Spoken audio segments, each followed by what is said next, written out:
కేవలం సీజనల్ గా ఇంపాక్ట్స్ ఉంటాయి తప్ప నిరంతర యుగాల నుంచి వస్తా ఉంది. ఇది ఇక్కడ. ఇక పాలధార అంటే పాలము అంటే నుదురు. శివుడు యొక్క పాల భాగంలోంచి ఒక ధార బయటకు వచ్చిందట, అదే పాలధార. అట్లాగే శివుడు యొక్క 5 ముఖాలు 5 ధారలు బయటకు వచ్చాయట, అవి పంచధారలు.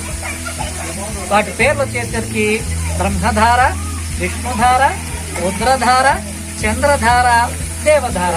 ఈ 5 పేర్లు కూడా మనకు ఈ స్కంద పురాణము, అగ్ని పురాణంలో రాయబడింది. ఇది నా సొంత ప్రయత్నం కాదు. ఇక మీకు ఈ శ్రీశైలంలో పాలధార బంజారు కూడా అర్థమైంది.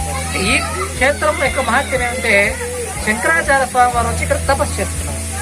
ఆయన మీకు అందరికి తెలిసే ఉంటుందిగా, 18 శక్తి పీఠాల్లో శ్రీ యంత్రాన్ని స్థాపన చేశారు.